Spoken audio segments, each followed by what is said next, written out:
Só do IEP, que eu tenho que... Ótimo. Já começou. Entendi. Já posso compartilhar a tela, André? Você quer fazer? Espera aí. Vamos começar. Boa tarde.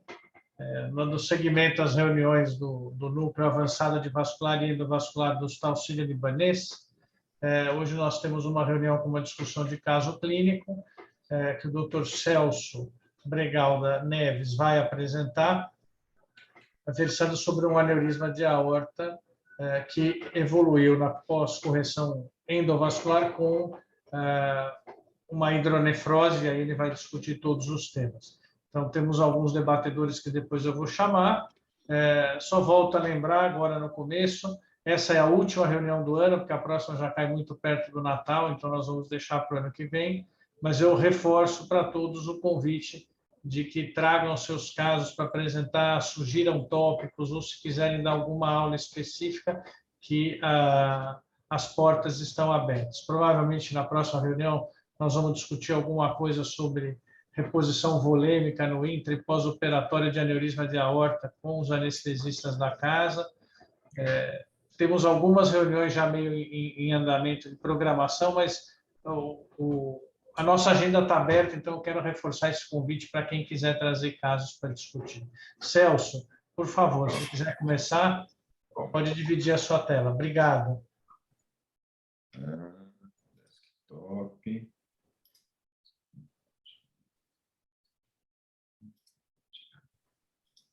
Eita, peraí que tem que abrir preferência do sistema. Brasil. Vai no share screen embaixo. Peraí que eu tenho que... Não, é do meu computador mesmo. Desculpa aí. É que eu não tinha apresentado desse aqui, eu estou no consultório. Peraí. Abrir preferências do sistema. Cacilda Maria.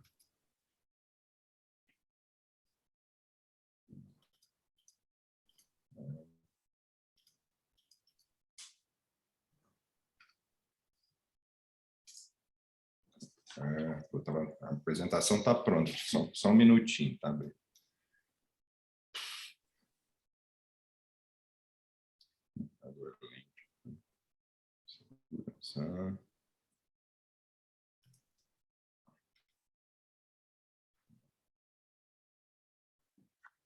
Só para enquanto o Celso vai preparando,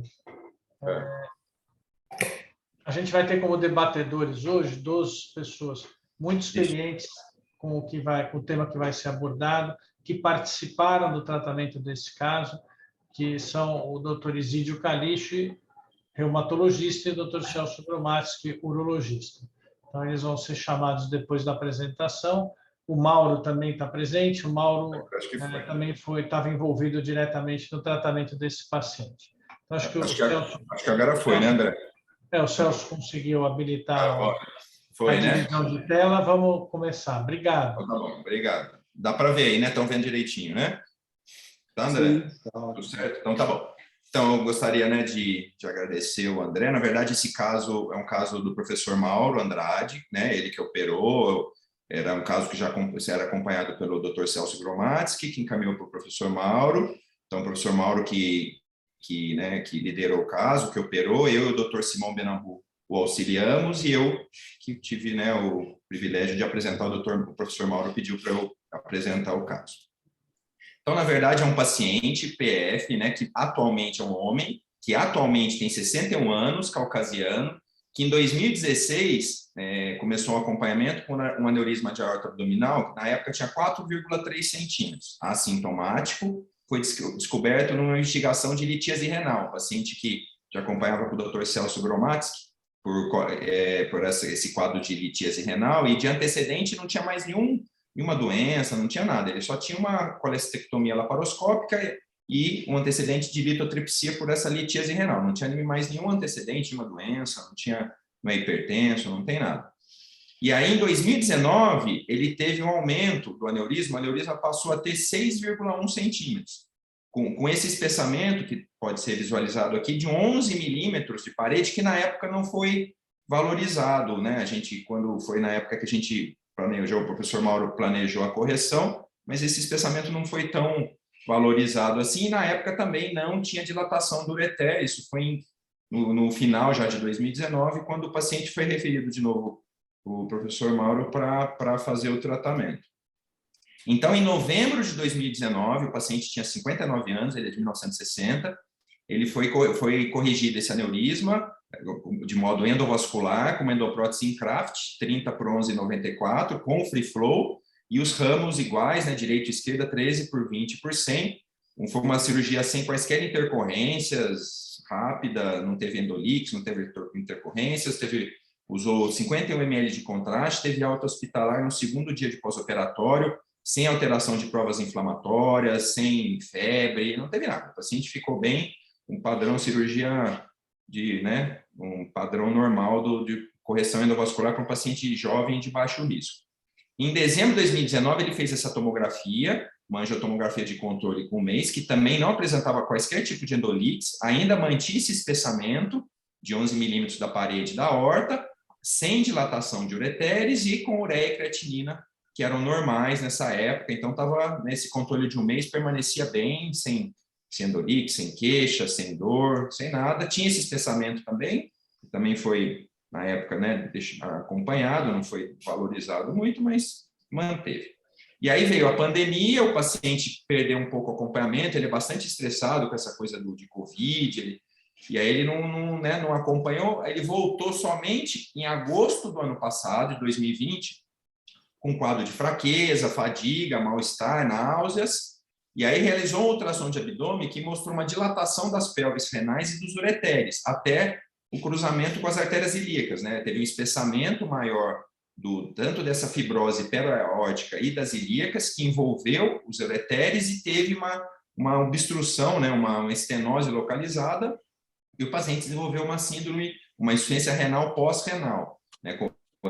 Chegou com uma ureia de 98, uma creatina de 3,79. E, quando realizou a tomografia, o espessamento aumentou, era 11 milímetros, agora esse espessamento tinha aumentado para 14 milímetros, com dilatação dos ureteres, tanto que aqui já é uma tomografia de controle, quando ele já tinha sido submetido a um implante de catéter duplo J bilateral pelo Dr. Celso Gromatz, que depois vai comentar. Então, isso foi em agosto de 2020, ele ficou internado por cerca de 10 dias, com essa passagem duplo J, e iniciou o tratamento, né? Tratamento também para essa fibrose, né, para esse aneurisma inflamatório. Então, ele teve uma melhora do quadro clínico, a ureia foi regredindo, quando ele teve alta, a ureia estava em 61, a creatinina já estava em 64, e no dia da internação, no 10º dia de internação, quando ele teve alta, ele já estava fazendo uso de prednisona, 60 miligramas por dia, e tamoxifeno, 20 miligramas por dia, que depois eu vou explicar melhor, né, para quem não está habituado com esse tipo de tratamento, que é no meu caso, né, eu também não estava, que o uso do tamoxifeno em aneurisma inflamatório. Isso em agosto, ou seja, em agosto de 2020.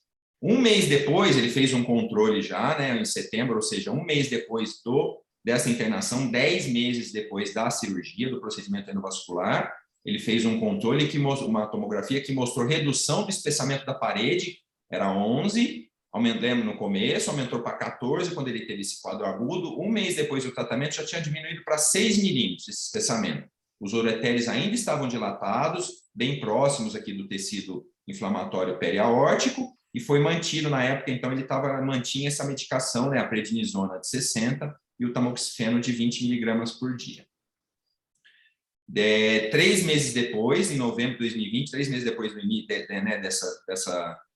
esse tratamento clínico do aneurisma inflamatório, um ano depois, né, do tratamento endovascular que a gente fez, o paciente teve uma redução do espessamento da parede para 5 milímetros, o saco aneurismático já tinha diminuído também para 4,3 centímetros, a função renal encontrava-se normal, que é o basal dele, ele tinha já desde o começo uma ureia de 20, que tinha de 0,9, e aí foi diminuído, a prednisona foi diminuída para 40 miligramas por dia, e o tamoxifeno era mantido em 20 miligramas. Isso, então, com 3 meses do tratamento já, né, clínico e, né, intervencionista em relação ao ureter.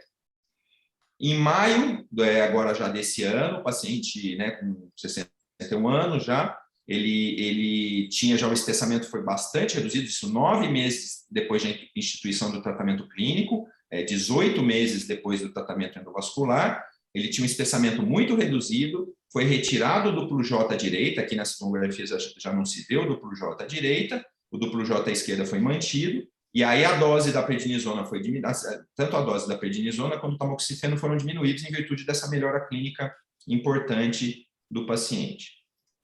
E o último controle dele, né, a última vez que ele passou, que ele teve alguma intervenção, né, clínica, cirúrgica, foi agora em setembro desse ano, com 13 meses do tratamento clínico, né, e já com 21 meses, né, do tratamento cirúrgico, do tratamento operatório.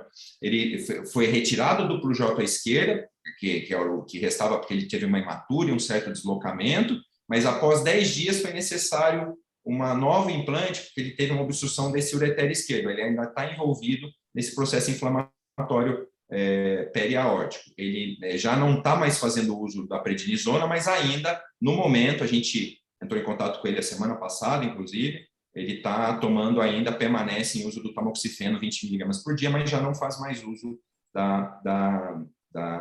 de prednisona. É importante lembrar que a de prova inflamatória, ele colheu ao longo desses eu estava até esquecendo de falar, de provas inflamatórias, quando ele internou para corrigir o aneurisma endovascular, não tinha nada, era normal. Quando ele internou já com aquele quadro agudo de obstrução ureteral, que a creatinina e a ureia aumentaram, o PCR dele era 2, não aumentou muito, após a manipulação lá do ureter chegou para 4, mas na alta já estava em 0,5, e nesse último controle aqui, quando ele passou, ele colheu um novo PCR, o PCR atual dele está em 0,1. Então, são as provas inflamatórias que a gente tem recentes. Não, fiz uma, né, como o professor Mauro a gente já está pensando, né, em até relatar esse caso, então ele já tinha feito um levantamento, a gente vai falar rapidamente sobre o aneurisma de aorta inflamatório, né? Como de prevalência e etiologia, ele corresponde a cerca de 3 a 10% dos aneurismas na localização infrarrenal.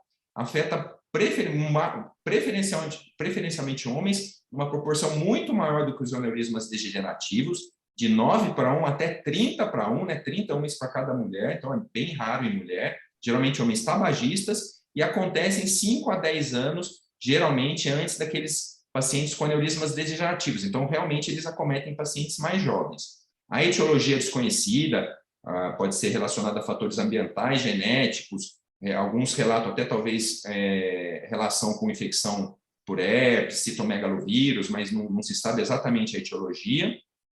Na verdade, nada mais é do que uma reação inflamatória por uma resposta imune contra a parede aórtica, né, e que pode se estender para tecidos periaórticos, geralmente se associa com doenças como artrite reumatoide e lúpus, e, na verdade, faz parte do espectro de doenças autoimunes, que inclui a fibrose retroperitoneal.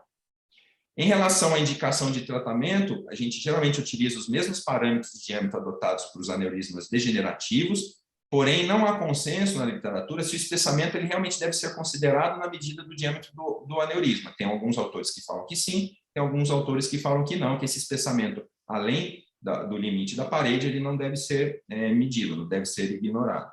Alguns pacientes acabam necessitando de um tratamento com diâmetros menores por dor, né? Eles acabam tendo dor lombar, que não era o caso desse paciente. Esse paciente não apresentava dor nem antes a indicação for por diâmetro mesmo. E o processo inflamatório acaba dificultando o tratamento convencional aberto, né? É óbvio para quem já operou, já viu esses pacientes, pela adesão a órgãos adjacentes, do duodeno, principalmente do duodeno, que pode ser lesionado durante o descolamento, os ureteres, né, no caso desse paciente, que pode ter hidronefrose e insuficiência renal, a veia renal esquerda e a veia cava inferior. Então, por causa disso, a operação aberta é óbvio que pode ser realizada, era realizada com sucesso até o advento da cirurgia endovascular, mas com uma dissecção cuidadosa e limitada para evitar o dano às estruturas vizinhas. Então, de maneira geral, o aneurisma ele é pouco dissecado, né? Tem alguns autores até que se está um processo muito fibrótico no colo proximal, infrarrenal, às vezes faz um clamp até mais acima, um clampeamento, para tentar um mínimo de dissecção, do descolamento do aneurisma dessas estruturas. Em relação aos aneurismas degenerativos, a cirurgia endovascular versus a cirurgia aberta, ela tem uma menor mortalidade em curto prazo, ela diminui o tempo de internação, né, hospitalar em relação à aberta e acaba sendo adequada para pacientes de alto risco com uma anatomia adequada. Então, por essas dois fatores, tanto como a operação aberta ser tão de maior risco de lesão de estrutura, quando tem uma menor mortalidade em curto prazo, acaba que ela tem sido muito utilizada recentemente nos aneurismas inflamatórios, mas ainda não se sabe exatamente, né, não tem estudos muito comparativos para ver qual que é melhor. Tanto que em 2015 se tentou fazer uma revisão sistemática da Cochrane, comparando cirurgia endovascular com aberta, mas os relatos, os artigos são de baixa qualidade científica. Tanto que nessa revisão da Cochrane ele não identificou estudos que se adequassem, que se atendessem os padrões para análise, estudos randomizados, controlados, duplos cegos, ou cegos, estudos controlados. Ele não encontrou na literatura em 2015 estudos de boa qualidade científica para poder fazer uma análise, uma revisão sistemática. Então, essa revisão sistemática simplesmente não foi feita. Então, acaba que a gente tem estudos de menor qualidade, mas que a gente, né, tem que utilizar para se ter uma ideia em relação a essa doença. Então, tem essa meta-análise já antiga, publicada em 2005, especificamente de pacientes submetidos à correção endovascular para aneurisma inflamatório. Em 30 dias foi zero mortalidade, né? Toda vez que tem zero mortalidade, a gente fica mais com o pé atrás em relação aos artigos, mas tudo bem. 43, talvez pelo número pequeno também de pacientes, mas 43 pacientes tinham uma fibrose periaórtica. Após o tratamento endovascular, metade teve regressão, 40%, um pouco mais, ficou inalterado, e uma pequena parcela continuou com progressão. Isso em relação só à fibrose periaórtica. Já o Paravatos, isso é mais recente, foi agora em 2009, ele tentou fazer fez uma revisão sistemática, e aí encontrou na literatura 900, vários estudos com pacientes submetidos à correção aberta, né, que são mais comuns, eram estudos até mais antigos, foram 999 pacientes submetidos à correção aberta, que teve nesses pacientes a mortalidade em 30 dias foi de 6,2%, e 121 pacientes submetidos a tratamento endovascular. Nesses pacientes, a mortalidade em 30 dias foi 2,4%. Desses pacientes, 124 tinham uma fibrose periaórtica, dos pacientes com correção aberta, e dos pacientes submetidos à cirurgia endovascular, 40 tinham essa fibrose periaórtica. Os outros pacientes, todos os outros, era basicamente a inflamação na capa do aneurisma. A fibrose não se estendia. E, de maneira geral, foi bem semelhante o índice de regressão, né? Eles têm uma regressão tanto na cirurgia aberta quanto na cirurgia endovascular. O índice de regressão é bem alto dessa fibrose. Uma boa parte lá, um terço, geralmente fica inalterado, e uma pequena parcela acaba progredindo. Isso em relação à fibrose periaórtica. Mas, porém, alguns estudos avaliaram especificamente o desfecho de hidronefrose, né? Não foram todos, né? São estudos muito heterogêneos, tanto que naquela revisão Cochrane lá não conseguiram, né, estudos. Então, são estudos muito heterogêneos, mas assim, 7 estudos de pacientes em cirurgia aberta, são estudos menores mesmo, são menos estudos, com 85 pacientes, eles avaliaram especificamente o desfecho de hidronefrose. E 11 estudos de pacientes submetidos a tratamento endovascular, que totalizaram 52 pacientes, avaliaram especificamente se o paciente tinha hidronefrose. Cerca de um pouco mais da metade dos pacientes de ambos tipos de tratamento, eles tinham hidronefrose, 45 de 85 da aberta e 29 de 52, e em relação à hidronefrose em si, aí sim há uma diferença, né, nesse estudo em relação a melhora ou piora. Então, assim, nos pacientes submetidos à cirurgia aberta, há uma maior chance do paciente melhorar da hidronefrose em relação ao tratamento endovascular. O tratamento endovascular tem o maior índice de pacientes que ficam inalterados ou até pioram, sendo que nesses dois desfechos aqui, de melhor e inalterado, a diferença foi estatisticamente significativa. Né? Nesse aqui o número acabou não atingindo, talvez tivesse um número maior de pacientes, talvez atingisse também em relação à piora. Ou seja, de maneira geral, os pacientes submetidos ao tratamento endovascular, eles tendem a melhorar menos, ficarem mais inalterados ou até piorarem mesmo em relação à hidronefrose, ao desfecho de hidronefrose, não só o desfecho de fibrose retroperitoneal. Então, em relação à hidronefrose, o implante de duplo J é essencial para preservar ou restaurar a função renal, né, dos pacientes que têm esse acometimento. Lembrar que essa fibrose periaórtica ela pode persistir ou progredir, então há uma necessidade de monitorização por tomografia computadorizada. No nosso paciente, a piora clínica foi 9 meses após o tratamento endovascular, e aí com mais 9 meses de tratamento clínico, mais o implante de duplo J, que o paciente apresentou uma regressão mais importante dessa fibrose, que aí foi possível retirar o duplo J do ureter direito, que ele já tinha uma ureter e uma pelve renal já normais, e o ureter esquerdo ainda permanece dilatado, ele ainda permanece com esse duplo J. Em relação a essa fibrose periaórtica, um das hipóteses para que ela seja pior em relação aos pacientes submetidos a tratamento endovascular é que essa maior progressão pode estar relacionada à síndrome pós-implante, né? Aquela inflamação que ocorre no aneurisma após o implante de endoprótese, ela pode ser relacionada a essa maior chance do paciente apresentar uma fibrose logo depois. Lembrar que as endopróteses de poliéster tipo ovo, elas geralmente provocam mais reações sistêmicas que as de PTFE. No nosso paciente foi utilizada uma endoprótese, a Encraft, que é uma endoprótese de poliéster tipo ovo, com stent de nitinol, mas existe até um estudo com 60 pacientes, acompanhados por 2 anos, que não mostrou complicações inflamatórias, maior chance de síndrome pós-implante nesses pacientes. Então, fica essa dúvida se realmente pode estar relacionada essa fibrose com essa síndrome pós-implante. Em relação aos medicamentos, né, para esses pacientes com um aneurisma inflamatório, com esse acometimento dessa fibrose periaórtica, o medicamento é similar ao da fibrose retroperitoneal, como eu falei, né, faz parte de um espectro de doença autoimune que inclui a fibrose retroperitoneal. O objetivo é controlar a reação inflamatória. Obviamente são empregados os corticosteroides, e o tamoxifeno em si, ele é um modulador seletivo do receptor de estrógeno, que tem bons resultados em fibrose retroperitoneal, e por isso, de maneira geral, ele é empregado de modo empírico no aneurisma inflamatório, né, para melhorar essa fibrose, essa inflamação logo em volta da aorta periaórtica.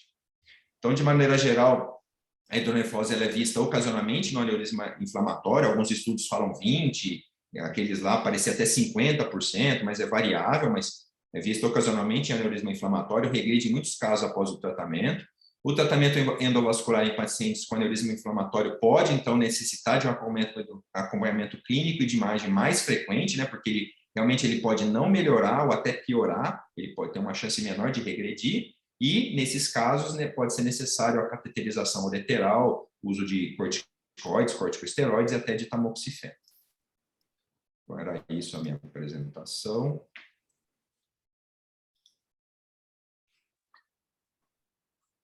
Bom, o André pediu para convidar os debatedores, chamar o Dr. Isídio Kalish, que é um grande reumatologista aí do Sírio, para comentar o tratamento. Fala aí, Isídio, por favor.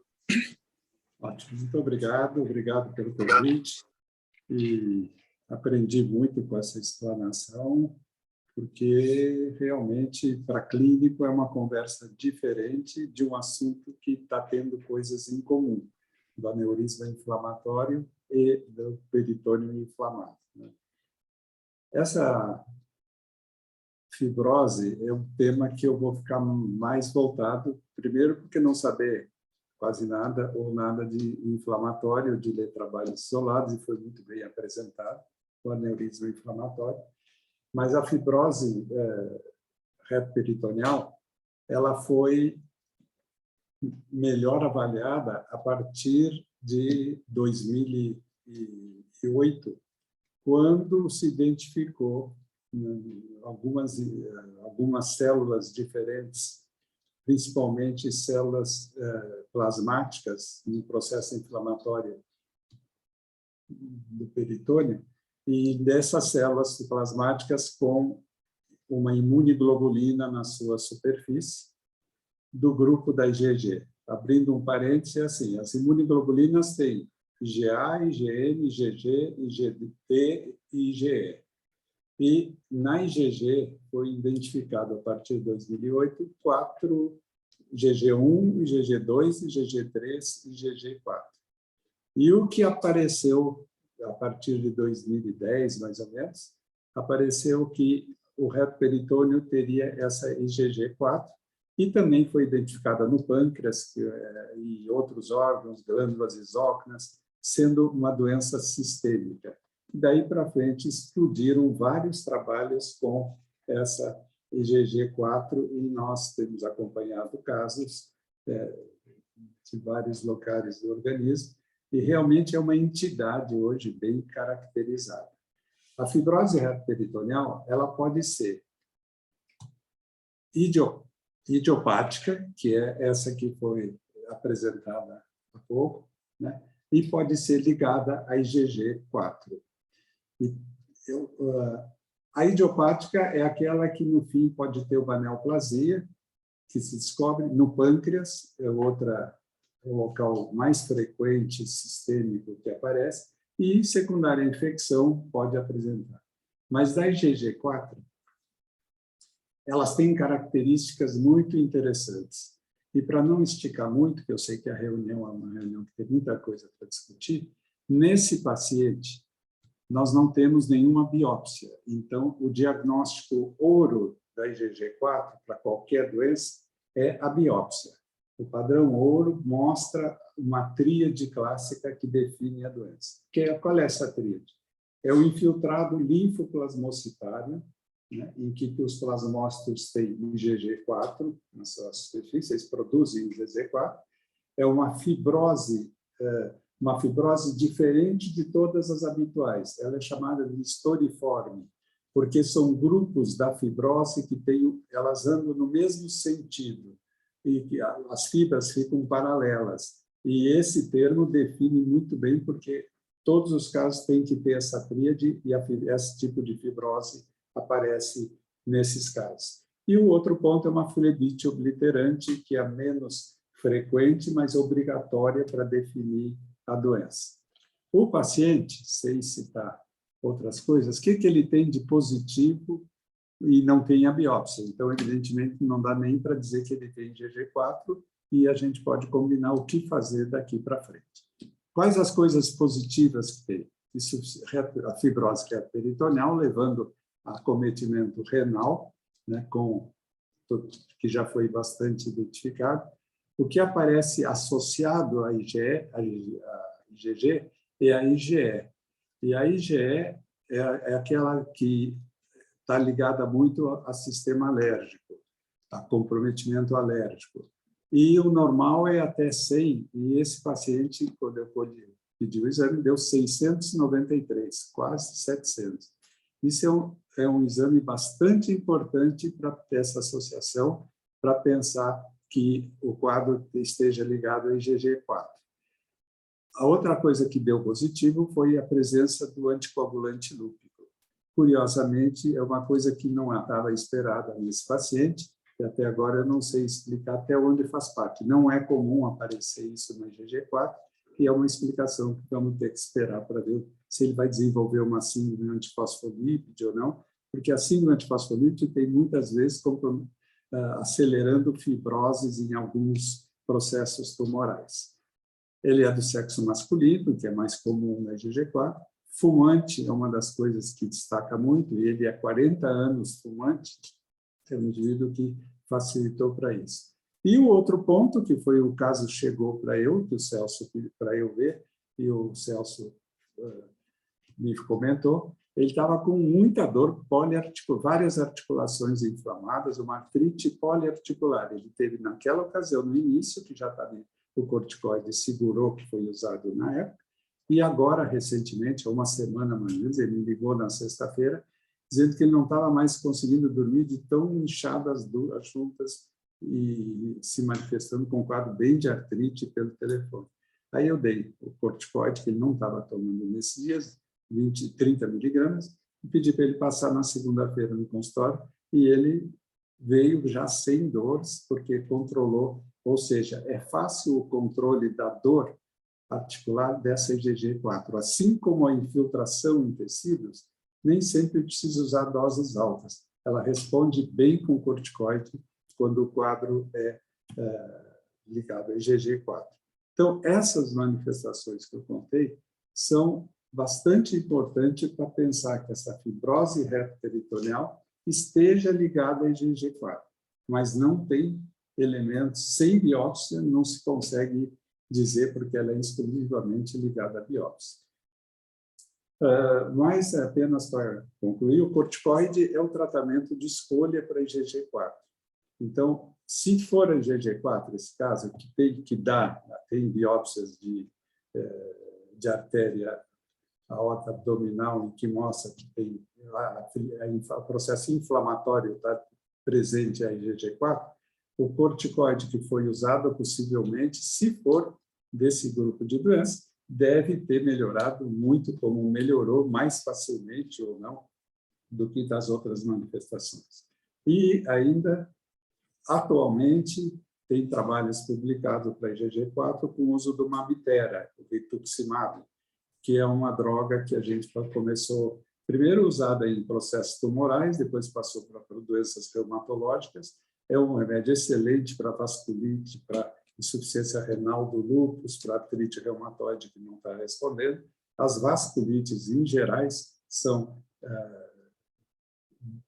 encaminhadas com o tempo para usar o Mabitera, e que linfoma, cura linfoma, quer dizer, os oncologistas estão muito satisfeitos com essa droga, porque ela é muito boa para certos tipos de linfoma, e está sendo incluída também no tratamento da IgG4, se não responder, ou se precisar de uma atividade maior terapêutica para essa doença. Então, eu deixo em aberto essa questão de como a gente poderia completar o diagnóstico e conseguir fechar. E era isso que eu tinha a mostrar agora. Muito obrigado.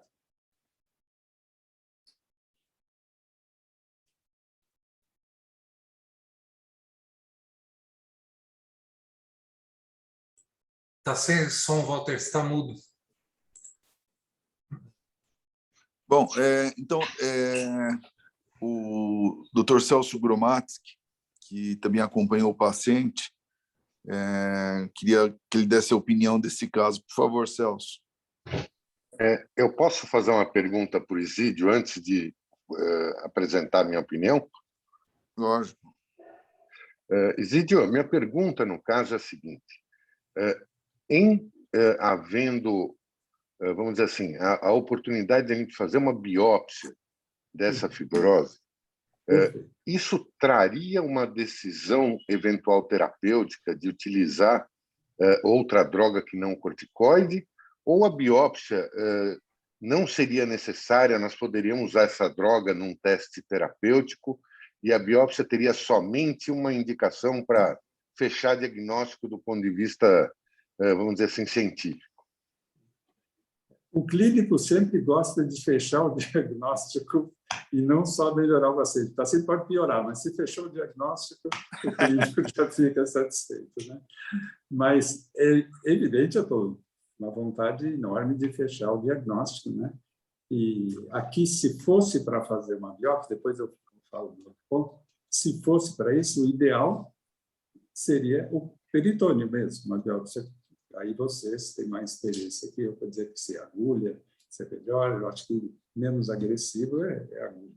E isso é feito em vários lugares. Eu não tenho...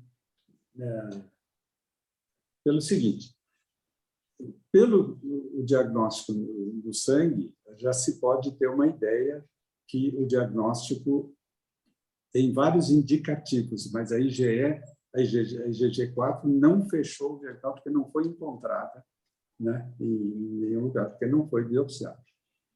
O tratamento, essa parte que você diz, não é só para ter o diagnóstico, porque se ele continuar complicando, a gente tem que discutir esse novo tratamento com rituximab. Tá? A gente tem bastante experiência em doença autoimune, lúpus, artrite reumatoide, vasculite sistêmica, né? Agora, IgG4 está saindo. É uma doença muito nova. IgG4 foi identificada em 2008. É uma história curta. E também meio que patinando até chegar em boas conclusões.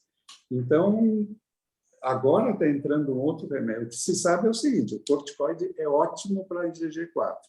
mas que, se não responder, estão já poucos trabalhos tentando mostrar que uma Abitera seria a droga de escolha, aliás, a única que tem no momento, até o momento para ser usada, né? Os outros imunossupressores nem têm sido tentados. É isso. Antes do Celso apresentar, deixa eu te perguntar uma coisa, Zídio. Aos 15 anos, eu fui operar um aneurisma inflamatório e que estava com dor, estava num quadro inflamatório. Aí eu entrei na literatura e eles sugeriam dar corticoide, ia fazer uma cirurgia aberta. Na época até tinha-se dúvida se a endovascular não melhoraria o quadro inflamatório, como se provou aí pelo que o Celso apresentou. Parece que a cirurgia aberta diminui mais o quadro inflamatório. Mas, na época, eu dei uma levantada na literatura e eles sugeriam dar corticoide antes da cirurgia. Não sei se era Solucortef, 1.000 miligramas, um negócio assim. E você acha que pode ajudar antes da cirurgia?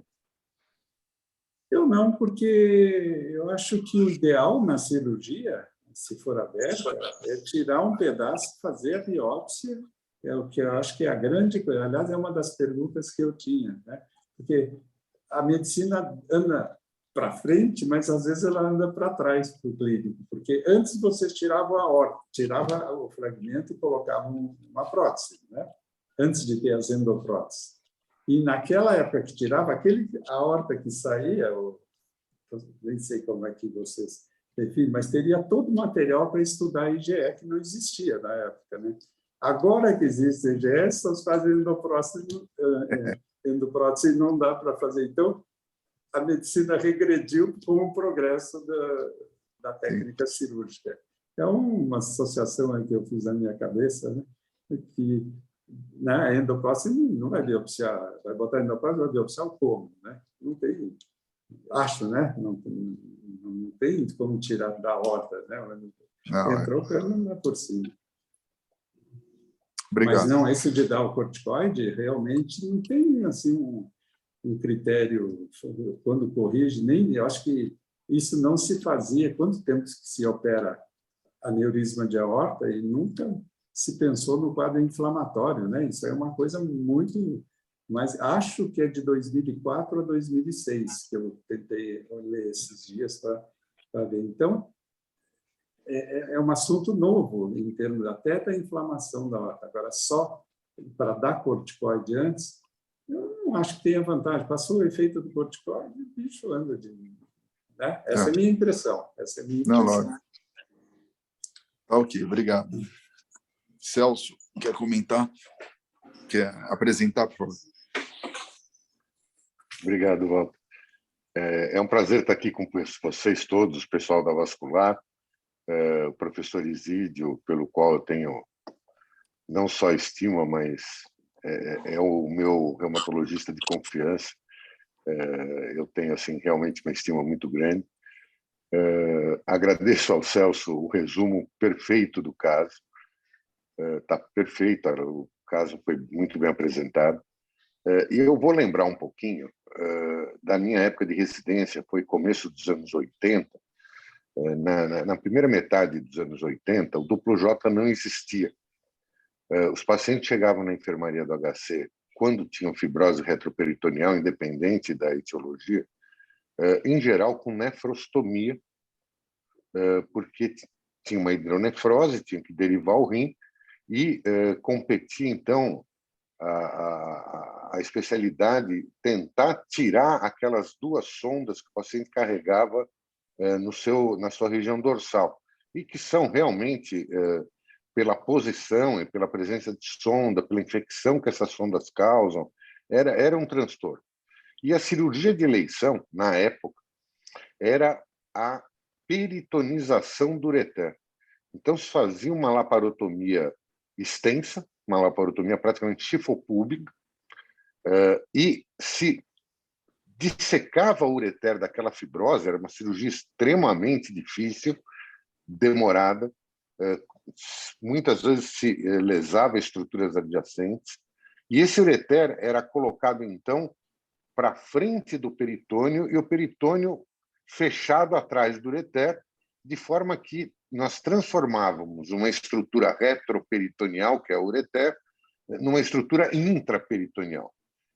Isso desencarcerava o ureter e, em muitos casos, se resolvia, assim, a hidronefrose causada pela fibrose retroperitoneal. Com o advento do catéter, e aí, historicamente, os primeiros catéteres duplo J que nós tivemos no Brasil foi final dos anos 90, graças ao professor Nelson Rodrigues Neto, que já faleceu. Ele publicou no Jornal Brasileiro de Urologia uma forma de fazer catéter com os catéteres que os vasculares, os radiologistas vasculares, usavam para fazer arteriografia. Eram catéteres que vinham em rolo de metro e eles moldavam de acordo com o ângulo que eles queriam para fazer arteriografia. E o professor Neto, então, ensinou uma forma de fazer um duplo J utilizando esse material. Obviamente, esses catéteres em 3 meses formavam cálculos. Muitas vezes era mais difícil remover o catéter e o cálculo do que o benefício que ele trazia. Mas foi o princípio do catéter duplo J em nosso país, quando depois, então, começaram a ser importados. Os catéteres eram caríssimos. Hoje, já o preço se tornou acessível à maioria dos pacientes, e os catéteres foram melhorando de qualidade. Hoje, nós temos catéteres com material que permitem que a gente mantenha o paciente com o mesmo catéter, sem formação de cálculo, por mais de 1 ano. E isso facilitou muito o manejo de pacientes que tenham necessidade de catéteres de longa duração, quais sejam pacientes oncológicos, onde o tumor envolve uma estrutura que causa hidronefrose, ou nos casos da fibrose retroperitoneal. No caso em questão, que foi apresentado, nós tivemos os catéteres colocados com sucesso. Um deles, depois de 9 meses ou 10 meses, teve uma migração distal, então ele saiu da pelve, e nós tentamos, nessa ocasião, já estava sem o direito, tentamos mantê-lo também sem o esquerdo, mas o esquerdo voltou a dilatar, voltamos a passar o catéter sem dificuldade. Só atualizando o caso do Celso, essa semana agora, o paciente foi fazer um ultrassom de rotina e mostrou que não havia hidronefrose, mas o ultrassom não mostrou novamente o catéter na pelve renal esquerda. Por conta disso, paralelamente, ele passou com o Mauro pediu uma tomografia, e essa tomografia mostrou que o catéter está sim na pelve. Na verdade, foi um ultrassom que não conseguiu identificar erroneamente, mas o catéter está bem posicionado. E essa última tomografia, agora, de alguns dias atrás, que não está descrito no caso, mostrou uma discreta piora de toda a fibrose. Ela aumentou 2 milímetros aqui, 3 milímetros ali, mas ela está agora envolvendo circunferencialmente o ureter esquerdo. Por essa disposição circunferencial, acho pouco provável que a gente consiga deixar esse paciente sem o catéter esquerdo, a não ser que a volta de um tratamento eficaz, quer seja provavelmente agora o corticoide, e aí eu começo a pensar na indicação de uma biópsia, para que a gente possa tentar utilizar outra droga, seria bastante interessante.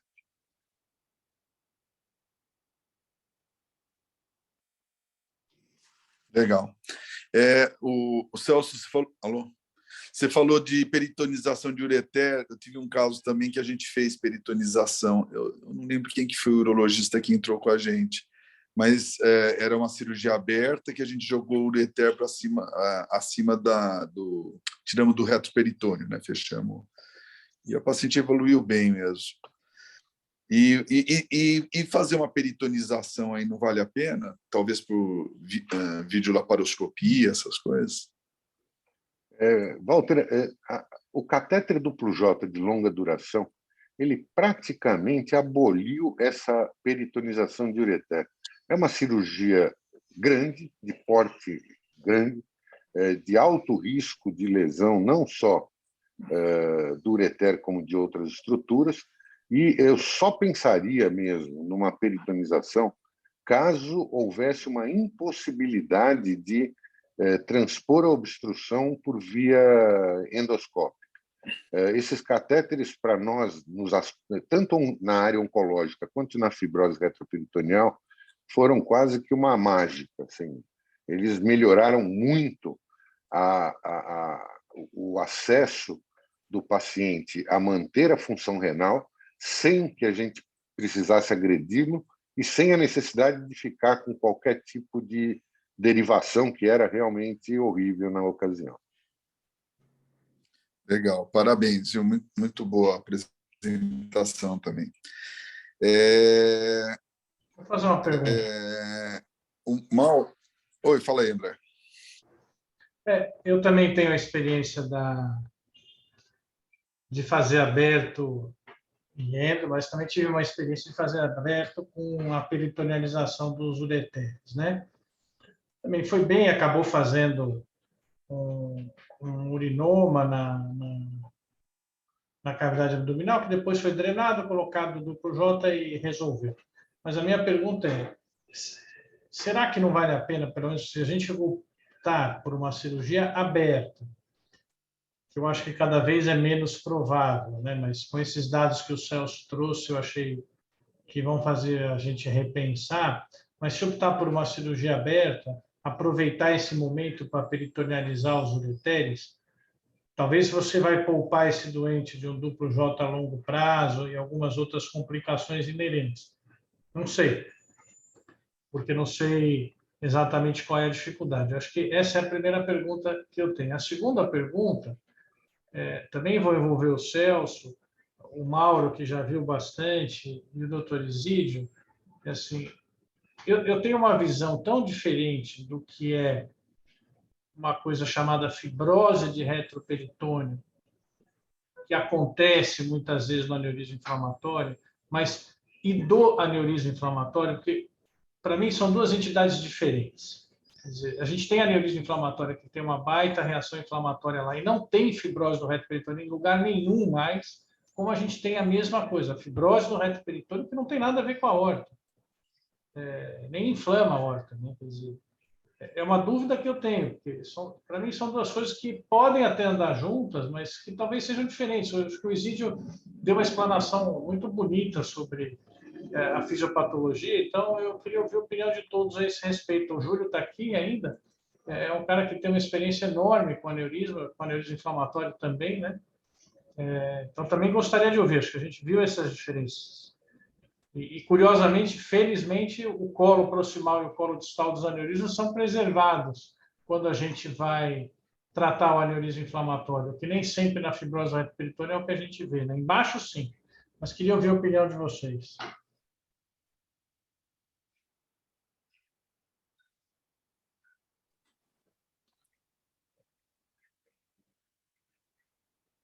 Eu vou fazer só um resumo da parte urológica, André, onde eu acho que entre o catéter duplo J e a transperitonização do ureter, pela morbidade, pelo grau de complicações, eu prefiro livrar o paciente da cirurgia do que livrar o paciente do catéter. Eu acho que todo urologista que viveu a época pré-catéter e pós-catéter, ele todo dia reza por quem descobriu e inventou o tal do duplo J.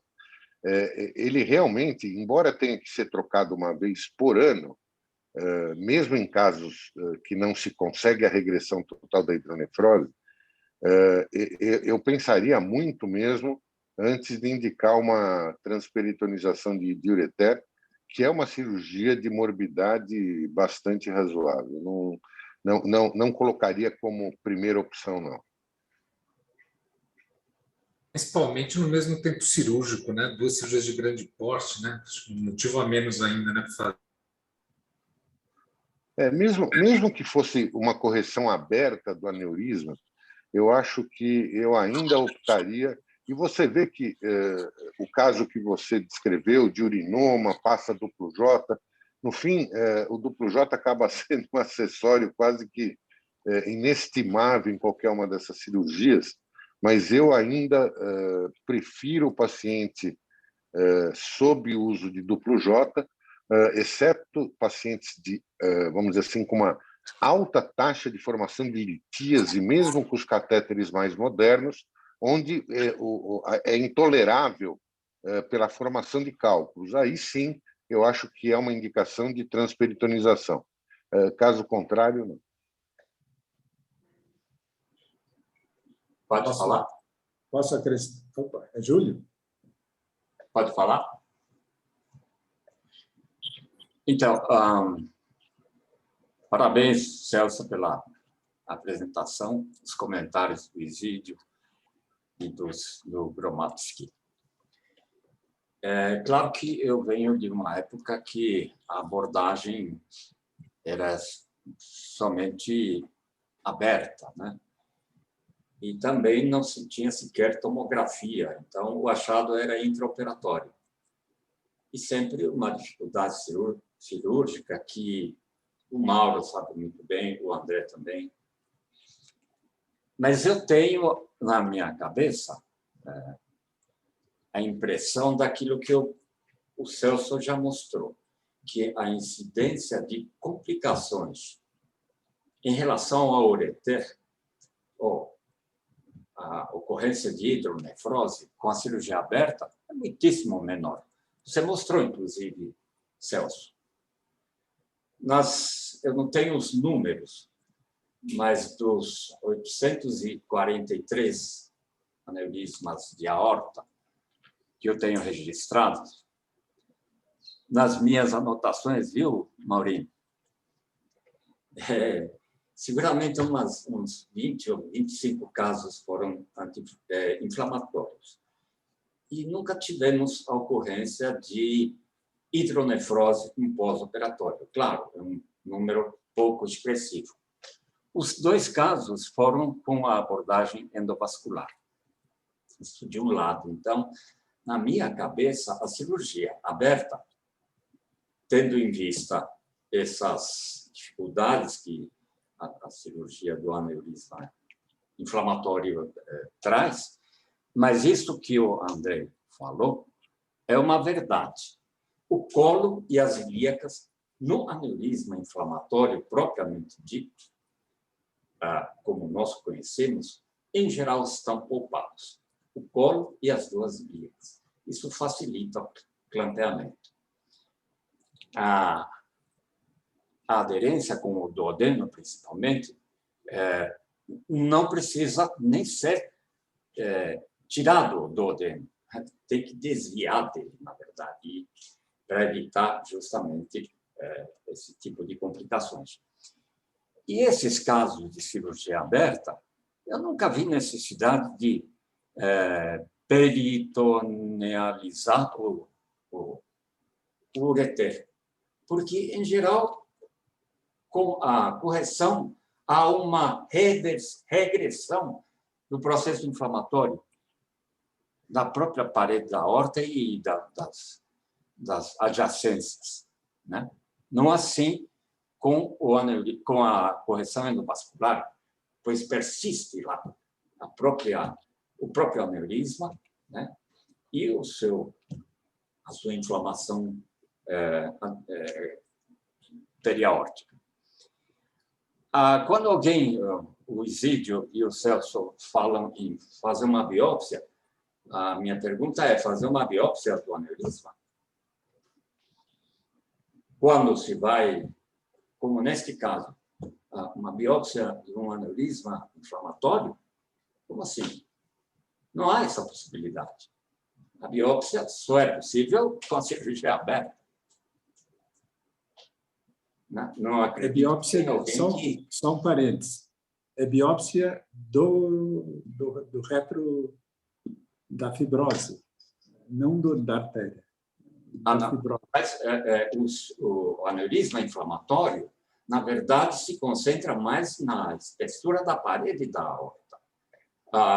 A fibrose peritoneal, como disse o André, são 2 patologias distintas.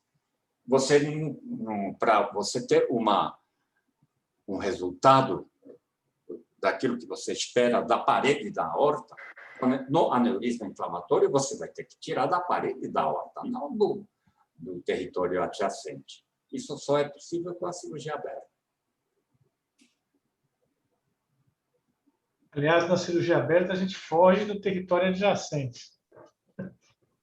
E o Mauro que fala também, né? O caso é dele.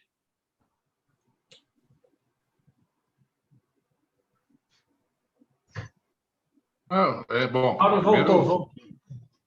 Excelente, viu? Muito boa apresentação. Só queria essa complementação que o Celso fez. Essa última tomo, que eu suspendi o corticoide dele, não só porque ele melhorou, mas como ele estava tendo efeitos colaterais severos da cortisona por um longo prazo. E essa última tomo dele, depois que o Celso teve que passar de novo do PURJ, ele piorou da hidronefrose, o espessamento periureteral e perilíaco aumentou muito. Então, está acima do que era no nível pré-operatório. Então, esse paciente vai dar problema ainda há muito tempo. Eu acho que a gente vai voltar com o corticoide agora, e o Isídio ajudando no acompanhamento. Eventualmente, se o corticoide não segurar, usar o Mabitera ou, sei lá, outra alternativa. Mas só essa que não deu tempo de você incluir na sua apresentação, essa última tomografia dele da semana passada é muito feia, muito feia. Mas é isso, a apresentação foi excelente, a discussão, a gente aprende bastante. Posso fazer uma pergunta?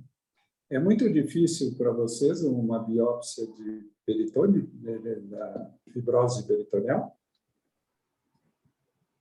É difícil? Ou é complicada, do ponto de vista técnico, uma coisa assim? Com agulha, por exemplo. Acho que vale eu acho que pode, né? fazer por vídeo, né, o André? Fazer por vídeo, né? Eu acho que é mais seguro, né? Eu acho que vale o que o Júlio falou e um pouquinho do que eu falei. Se você tem um aneurisma inflamatório, você não vai conseguir biopsiar lá, né? Só no transoperatório. No transoperatório é tranquilo, da parede da aorta. Agora, a fibrose de reto peritônio é outro território, né? Muitas vezes ela não pega exatamente a aorta, né? É por isso que eu chamei a atenção para isso. Nessa hora, eu acho que teria que conversar com os radiologistas intervencionistas. Eu não acho que seja nenhum negócio proibitivo fazer a biópsia ali do retroperitônio, principalmente porque ele não precisa nem entrar e pegar peritônio, né? Até porque o peritônio mesmo deve estar livre dessa resposta. A coisa é atrás. Não sei. O Júlio viu muito mais barriga aberta com esse tipo de coisa do que eu, mas eu já vi até compressão da aorta por fibrose retroperitoneal. Você vê, às vezes, o contrário. Por isso que, para mim, é uma doença diferente. Eu não sei. A pergunta, Isídio, é aonde está essa tal IgG4? Se ela está na parede da aorta ou se ela está no material fibrótico retroperitoneal em qualquer ponto. Porque se existir a tal da IgG4 no material de fibrose retroperitoneal, mesmo distante da aorta, eu acho que a biópsia por agulha dirigida por tomografia é factível. Agora, se a literatura fala que tem que colher material periaórtico, o Júlio está perfeitamente correto, é impossível fazer punção.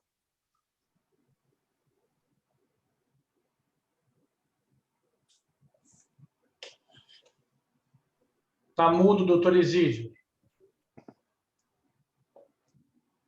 Som. O som. Doutor Isídio, está mudo. Isídio desligado o alto-falante. Opa, liguei. Eu pensei que... Então, eu estava ao contrário já há algum tempo. Claro que, como clínico, eu tenho direito de fazer perguntas, né? Tem casos de biópsia da artéria na cirurgia aberta, né? E que encontrava processo inflamatório, etc., não caracterizando... É muito novo isso da IgG4, mas inflamação é uma coisa antiga.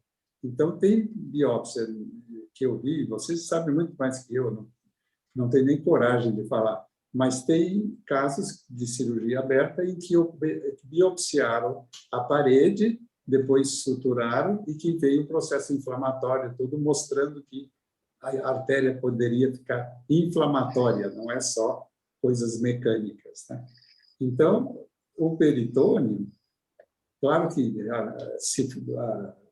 se tiver condições locais de fazer e não tem grande traumatismo, e agora, se vai dar positivo ou não, não dá para saber isso, né? Se vier positivo, vai ajudar para o futuro, para a terapêutica do paciente. Se vier IgG4, vier tudo, tem outros critérios também, que eu citei alguns só, mas tem outros elementos que se medem e que pode saber, ó, esse caso está dependente da IgG4.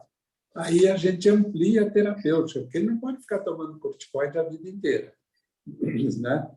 Inchou, toma corticoide, mas vai cair naquela vala comum de corticoide a vida inteira, mata, né? E uma bitera, que seria a opção no momento, que também eu tenho experiência com outro. O linfoma está resolvido, um tipo de linfoma, né? Cura mesmo, cura 100%. É isso que a onco aí do hospital faz nos pacientes, né? E em doença, lúpus renal, doença da artrite reumatoide que não está respondendo, ou seja, doenças autoimunes se dão bem com uma bitera, né? E tem citação de fibrose peritoneal tratada com uma bitera, que eu não tenho aqui na minha frente, mas eu vi, tem, né? Então, eu acho que é um passo que tem que se pensar bem na hora de decidir. Não seria assim, então vamos fazer a biópsia, aí sai daqui, vai lá, pega o paciente. Eu acho que não, eu acho que tem que a gente amadurecer uma coisa que é nova na literatura, inclusive. Uma coisa que foi descoberta em 2008, nós estamos em 2021, né? Não é nada em termos de história de doença, né? Mas que está crescendo muito o número de publicações. Quanto mais, isso eu posso dizer pela literatura, quanto mais se biopsia, mais positivo se encontra casos de IgG4. Isso não tem dúvida. Zidio, e qual seria o problema, por exemplo, nesse caso em particular, de introduzir, uma vez que houve uma piora importante agora da fibrose, introduzir uma bitera sem biópsia, um teste terapêutico? Isso vai contra o princípio de tratamento medicamentoso, né? Se ele tiver uma complicação séria com uma bitera, ele não tem fibrose, ele não tem IgG4, é uma briga, né? Está errado, está errado. Se fosse difícil a biópsia, eu não sei, mas eu já vi tanta biópsia com agulha que deu certo, e você deve ter visto muitas que tem complicação. Então, tem que se pesar bem. Mas o peritônio biopsiar, teoricamente, eu não consigo ver como uma coisa difícil ou complicada. Não. Uma biópsia do retroperitônio não é difícil, não, Zidio. É difícil se precisar ser na área periaórtica. Não. Foge da aorta. Aonde tiver grande aumento do peritônio, né, da fibrose, aí se faz a biópsia. Não, nem pensar na aorta. Concordo. Na aorta seria na cirurgia aberta, que eu vi relatado, o pessoal biopsia e depois sutura a aorta, né? Doutor Isidro, só uma pergunta. O senhor acha que se a gente conseguisse fazer uma biópsia antes, fosse um caso que fosse possível fazer essa biópsia antes, guiada por tomografia, enfim, o senhor acha que isso podia influenciar o melhor momento de tratar o aneurisma? Você acha que isso pode influenciar o momento de indicar a cirurgia? É uma questão, bela proposta, é uma coisa que não se sabe, mas muita doença autoimune responde bem quando o tratamento está no começo e quando se demora muito para tratar é completamente diferente o prognóstico, né? Mas aqui, não, essa sua pergunta é ótima, mas tenho certeza que não tem, na prática, alguém fazer isso publicado. Não tem. Se estão fazendo, não. Até onde eu pude ver a literatura, que também vocês sabem melhor que eu. Só uma ideia aqui, já que está se debatendo, porque me parece que deve ser muito aflitivo esse caso aqui, né, Mauro, para o seu paciente, o Celso, né, porque já foi tratado faz tempo e ele continua com... Essa biópsia, nesse paciente em particular, em que a endoprótese está funcionando e, portanto, o aneurisma em si está despressurizado, eu acho que até caberia abordar diretamente a parede do aneurisma e tirar um fragmento por agulha, com agulha. Eu acho que não tem problema. Não tem vazamento da endoprótese, né, Celso? Não tem. Né?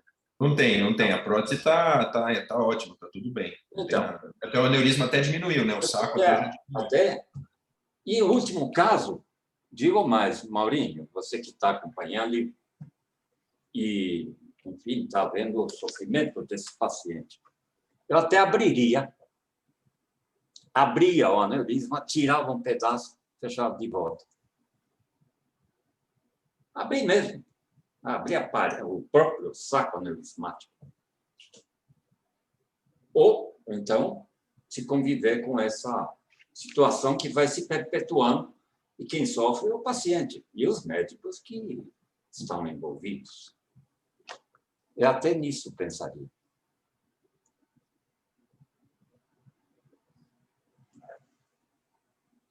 O clínico é tão medroso, que eu gostaria de apagar tudo que eu falei.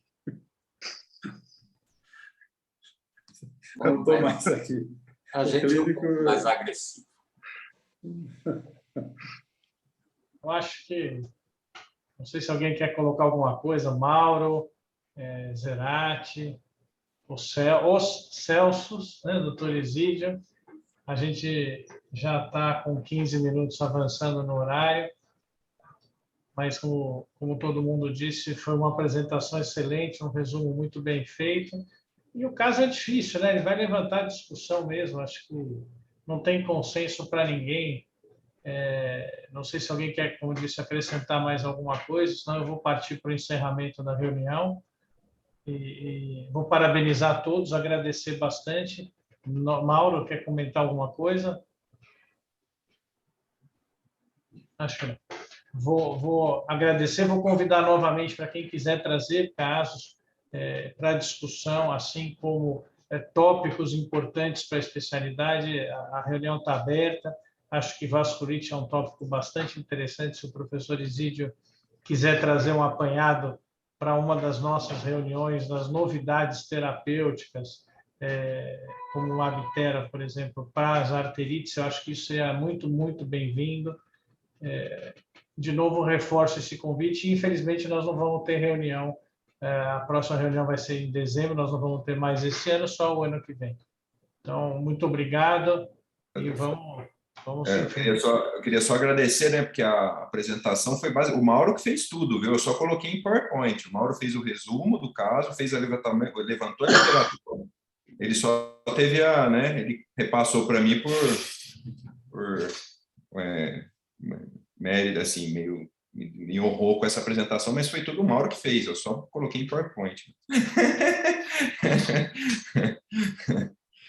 Só ele me honrou com de liberar essa apresentação para mim. Obrigado ao professor Mauro, né, de ter me feito eu apresentar esse caso. Acho que podemos encerrar a gravação. Muito obrigado a todos e até o ano que vem. Tchau. Abraço a todos aí.